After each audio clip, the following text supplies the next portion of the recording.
Everything we thought we knew about the UFC's landscape just exploded. Islam Makhachev has officially given up his lightweight crown, a move few saw coming, and one that instantly shook up two divisions. Why did one of the most dominant champions in MMA history walk away from the belt? Where is he headed next? And what does this mean for names like Charles Oliveira, Ilia Topuria, and Jack Della Maddalena? This isn't just about one fighter stepping up in weight. It's about a power shift. Behind the scenes, health rumors, title clashes, retirements, and surprise releases are all converging at once. From Dustin Poirier's Last Dance to Max Holloway's White House ambitions, the UFC may be preparing for its most dramatic chapter yet. Islam Makhachev didn't lose his title in the cage. He gave it up, willingly, quietly, and shockingly. A fighter long hailed as the pound-for-pound king in the UFC, Makhachev's decision to vacate the UFC lightweight title has stunned the MMA world. This wasn't the result of injury or illness, nor was it a punishment or forced move by the promotion. Instead, it was a strategic decision from a man who believes he's already conquered one mountain and is now setting his eyes on the next. And that next peak, the UFC welterweight division. For years, Islam's dominance at 155 pounds went largely unchallenged. From his technical brilliance to his suffocating grappling, most opponents crumbled beneath his pressure. But with few new challenges on the horizon and the lightweight division beginning to feel like old ground, Makhachev made the bold call to leave it behind. During an interview, he revealed that he had spoken directly with Dana White, requesting the opportunity to fight at Madison Square Garden. It would be an honor, he said, to fight in the biggest arena, legendary arena. For him, MSG isn't just a venue, it's a symbol of legacy, a place where greatness is cemented. Islam has been the centerpiece of several global UFC cards, especially in Abu Dhabi, where he became a staple of the promotion's international push. But this time, things are different. Abu Dhabi will host a massive event in October, but Makhachev will not be on that card. His manager, Ali Abdelaziz, confirmed it. That event will instead feature Alex Pereira defending his light heavyweight title against Magomed Ankalaev, freeing Makhachev to make his U.S. return. Abdelaziz hinted at the venue, saying only, "It's going to be in one of the biggest arenas on the planet." That points directly to Madison Square Garden.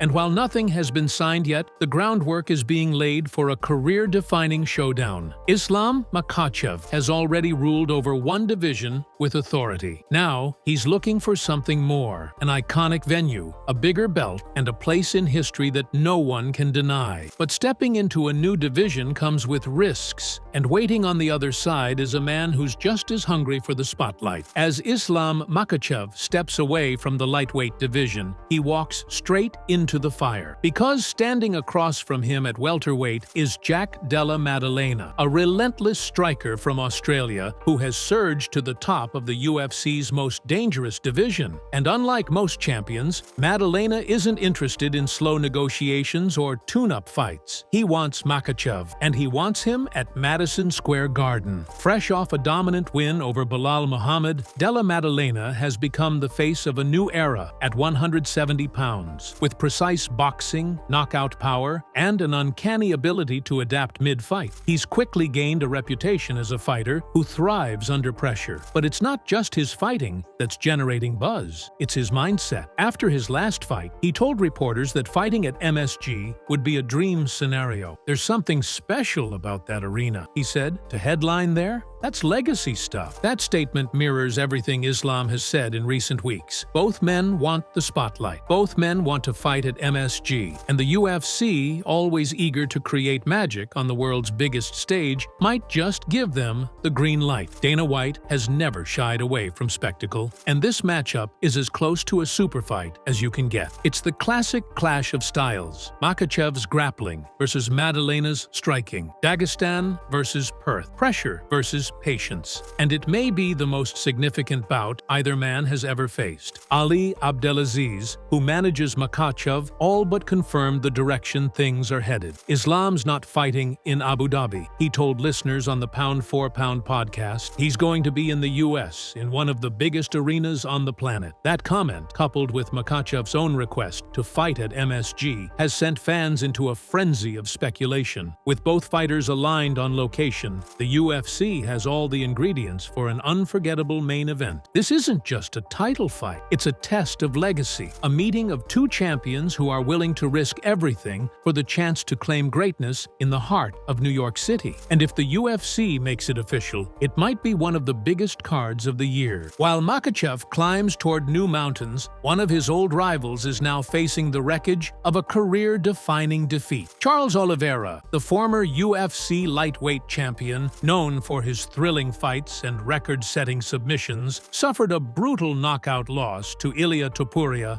at UFC 317. But it wasn't just the way the fight ended, it was how quickly it unraveled. In the opening round, Oliveira briefly got the fight to the ground, a place where he's long been considered untouchable. But instead of capitalizing, the fight was quickly reset to the feet. Moments later, Topuria landed a perfect right hand, followed by a crushing left that put Oliveira out cold. It was one of the most devastating finishes of the year, and in the aftermath, Oliveira was left not just physically damaged, but mentally broken. Speaking days after the fight, Oliveira opened up in a rare and vulnerable interview. "I would change everything," he admitted. "Not my camp. The camp was good, but everything I did in the fight. I didn't do anything I trained." That single sentence echoed like a gut punch. According to Oliveira, he had meticulously trained to move, strike at angles, and disrupt Topuria's rhythm. His plan involved calf kicks, knee stomps, and managing distance with front kicks. But when the cage door shut, it all went out the window. Instead, he stood still, took damage, and paid the price. What hurt the most, Oliveira said, wasn't the loss itself. It was the fact that he had let himself down. "I trained so hard for something, and I didn't do it," he explained. "That's what frustrates me the most." It was a brutally honest admission from a fighter who had once seemed invincible. And perhaps most chilling of all was his comparison to other power punchers he's faced. Men like Dustin Poirier, Michael Chandler, and Justin Gaethje. "Topuria's power," he said, "is different." Now, Oliveira stands at a crossroads. He's still a top contender, still a fan favorite, but mentally and emotionally, this loss may have left deeper scars than any before. His future is uncertain, and with the lightweight title now vacant, the road back to gold just got even more complicated. The UFC has always prided itself on being the elite proving ground of mixed martial art, where only the best survive and thrive. But even in a sport that celebrates resilience, the reality is ruthless. Another round of roster cuts has shaken the fighter community, and four names, each with their own stories, struggles, and flashes of brilliance, have officially been shown the door. For Trevin Giles, Viviane Araujo, Jordan Vucinic, and Ange Loosa, the harsh truth has arrived. The UFC is moving on. Trevin Giles once carried the weight of being a can't-miss prospect. His early run showed flashes of something special, smooth striking, size, and grit. But the promise slowly faded, and his recent slide turned costly. A three-fight losing streak culminated with a loss to Mike Malott. Things got even worse when he was scheduled to fight Andreas Gustafsson, only for that bout to be scrapped after Giles reportedly suffered a fall and struck his head backstage. That incident, quiet as it was, became the unofficial end of his UFC chapter. Viviane Araujo was once knocking on the door of title contention in the women's flyweight division. A talented striker with real pop in her hands, she held victories that kept her floating around the rankings. But inconsistency was her kryptonite. Her 7-6 UFC record told the story. One step forward, one step back. Her most recent outing, a decision loss to rising star Tracy Cortez, marked the final nail. The division is evolving, and the UFC has clearly chosen to invest in younger, more consistent contenders. Jordan Vucenic's run was perhaps the most heartbreaking. A British featherweight with solid hype behind him, he debuted against Guram Kutateladze and gave a gritty performance in a competitive fight. But the judges didn't side with him. His second fight ended in disaster, a shocking submission loss to Chris Duncan. 2 fights, 2 losses, no wins. In the UFC, that math rarely works out in your favor. His release was swift. Then there's Ange Loosa, a fighter known for his durability and flashes of toughness. Loosa went 2-3 in the promotion.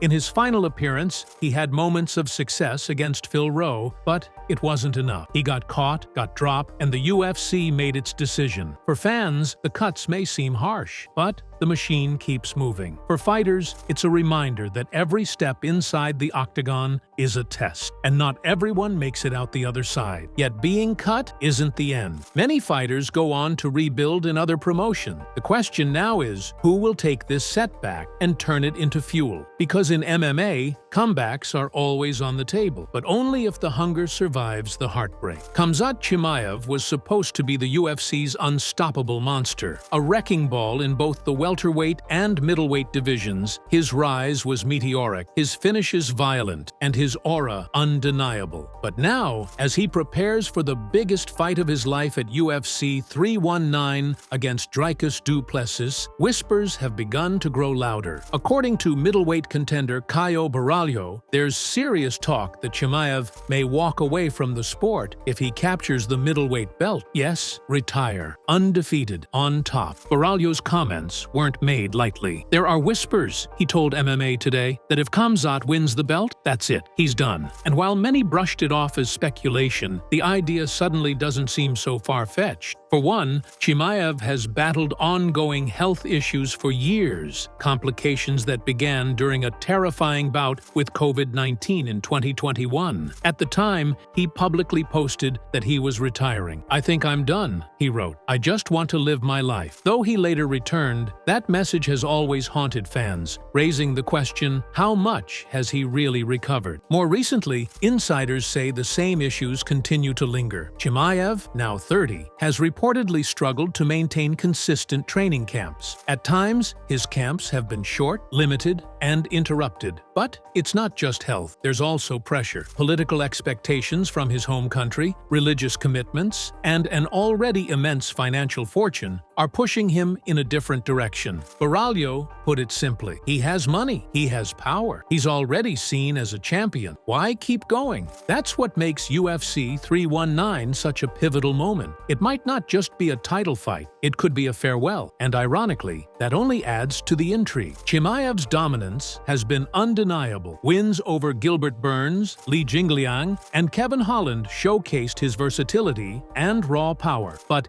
inactivity and the mystery surrounding his private life have turned him into an enigma. What would it mean for the UFC to crown a middleweight champ and then watch him immediately disappear? If Chimaev walks away, the belt becomes vacant, and that changes everything. Fighters like Borralho, Sean Strickland, and Jared Cannonier would all line up to fill the vacuum, but none of them bring the spectacle, the chaos, or the danger that Chimaev does. He was the UFC's boogeyman, the thought that he could leave the division and the sport forever right as he reaches the peak makes UFC 319 a historic night with stakes far beyond gold. At just 19 years old, Alice Pereira isn't just making her UFC debut, she's making history. Officially announced as the youngest female fighter to ever step foot in the octagon, Pereira's signing marks a seismic moment for women's MMA. When she walks out at UFC Fight Night on September 13th in San Antonio, Texas, she won't just be fighting Montserrat Rondon. She'll be carrying the weight of legacy, hype, and scrutiny on her shoulders. The buzz around Pereira didn't appear overnight. A ferocious finisher with speed and aggression that defy her age, Pereira built her reputation fighting seasoned veterans on the regional circuit. Her breakout came when she defeated Samra Santos, an experienced bantamweight with over 20 pro fights, to capture the Cage Masters FC Bantamweight Championship. That performance caught the eye of UFC matchmakers. Days later, she received a FaceTime call from Mick Maynard himself, telling her she was UFC-bound. Nicknamed Golden Girl, Pereira brings more than just a perfect record. She brings potential. And in a sport where timing and trajectory are everything, the UFC's decision to sign her this young shows a strategic shift, investing in stars before they're stars. But standing in her way is Rondon, a returning flyweight looking to reset her own career after a tough loss to Daria Zheleznyakova. With a split UFC record and an 18-month layoff off behind her, Rondon sees this as the perfect opportunity to re-establish herself and spoil a rising Phenom's debut. While most debuting fighters fly under the radar, Pereira will enter the cage with a spotlight already fixed on her. Her social media is exploding. Her highlights are already circulating, but none of that matters once the cage door closes. UFC President Dana White has long said that pressure reveals who's real and who's not. And for Pereira, the pressure will be historic. What happens on September 13th could define the next decade of women's MMA. If Pereira wins, and wins impressively, she could immediately join the ranks of the most talked-about prospects in the UFC. If she stumbles, critics will say she was rushed. But either way, the debut of Alice Pereira is more than a fight. It's the launch of a new chapter in UFC history, one written by a teenager with gold in her nickname and fire in her fists. When Dakota Ditcheva and Sumiko Inaba finally touch gloves, the real story won't just be who wins, but how. From the very first exchange, the rhythm of this fight could swing dramatically depending on which of their signature traits emerges first. If Inaba decides to impose her will right out of the gate, it could lead to round one chaos. But if Dakota lands early and establishes her jab and teep kick control, the entire complexion of the fight changes. Dakota is known for her calculated aggression. Her body shots aren't just punishing, they're planned. She doesn't just throw to hurt, she throws to slow you down, to make you second-guess every clinch entry and kick return. If she starts targeting Inaba's midsection early, and especially if she mixes in sharp calf kicks, Sumiko's lateral movement could be compromised before round 2 even begins. Ditcheva's camp knows that Inaba can be scrappy, but they also know that once Sumiko starts absorbing damage to her core, her scrambles get labored. On the other side of the equation, Inaba's key to this fight isn't just her grit. It's the chaos she brings in the clinch. Her Muay Thai background gives her elbows in tight and sneaky knees that can score big when Dakota tries to tie her up. Inaba thrives in scramble. If she can make this fight ugly, if she can grind Dakota's back to the cage and throw looping hooks and unorthodox shots in the break, then this fight could veer wildly from what the betting lines predicted. But perhaps the most fascinating part of this matchup is the test of durability. Dakota hasn't been truly pushed in the PFL. She's barely taken damage. Inaba has bled, battled, and dragged fights into deep water. Can Ditcheva take a shot? Can she survive a momentum shift? These aren't questions we've had answered. If Inaba can rough her up, even just for a moment, it will be a vital data point the entire MMA world has been waiting on. Fight IQ will also play a massive role. Dakota has been known to read her opponents over time. She adjusts, she adapts, and she uses space better than almost anyone in the division. But Inaba is reactive and unpredictable. She doesn't stick to a script. If she sees an opening, she'll go for it, even if it wasn't in the game plan. And sometimes, chaos beats structure. The outcome might come down to moments, split-second decisions in the clinch, a check hook that lands behind the ear, or a body kick that takes the wind out of a charge. One mistake could cascade into disaster. The key to this fight isn't just the matchup on paper, it's the story written in the seconds between exchanges.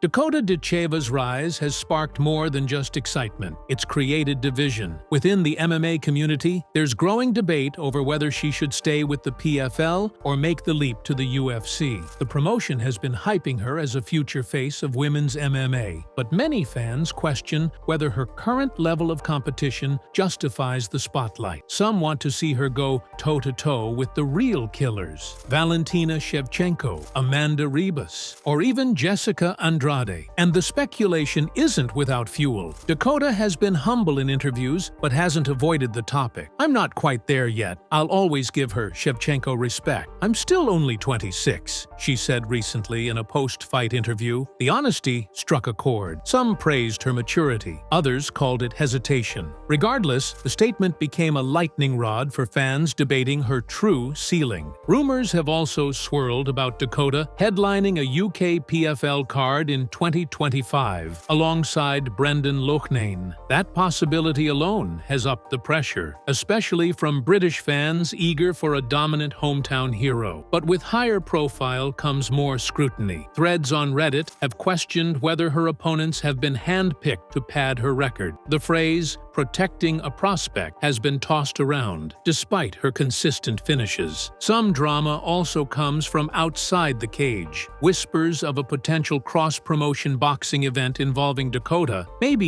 even tying into a broader celebrity fight night model, similar to the Francis Ngannou boxing narrative, have sparked debate about how focused she really is on her MMA legacy. Critics say she's more brand than brawler. Supporters say she's the future. And don't forget the eyes of the UFC. Several managers have openly speculated that Dana White's team has already inquired about Ditcheva's contract situation. The PFL won't want to lose her, but if her dominance continues and she gets through Inaba in spectacular fashion, the calls will get louder. Louder than ever. The UFC machine doesn't wait forever, and Dakota's name is already on the board. Every great prospect reaches a tipping point, where the next fight doesn't just prove your skill, but defines your path. For Dakota Ditcheva, that moment is coming fast. Win cleanly, and she's a household name. Win ugly, or lose, and the doubts will drown the hype.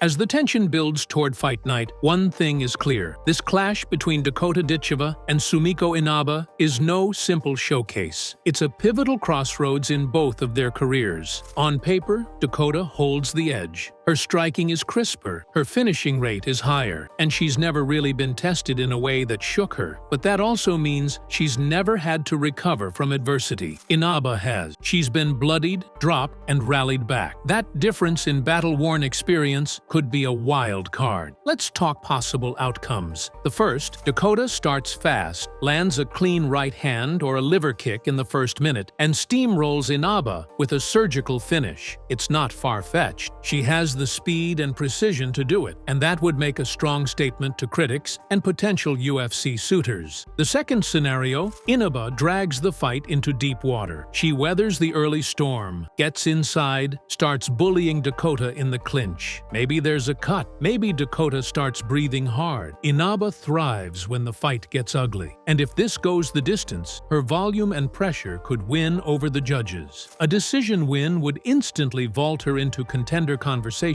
and shatter Dakota's mystique. And the third outcome? The chaos scenario. Inaba hurts Dakota early, maybe with a check hook or an elbow in a clinch scramble, and pours on pressure. Dakota freezes. The ref steps in. That kind of upset wouldn't just rock PFL. It would reset the entire women's flyweight narrative. Whatever happens, this isn't just a fight. It's a chapter in a much bigger story. If Dakota wins, the pressure will build to take on higher caliber opposition. The UFC rumors will intensify. If she loses, it might actually be the best thing for her long term, forcing her to adapt, evolve, and sharpen the edges of her style.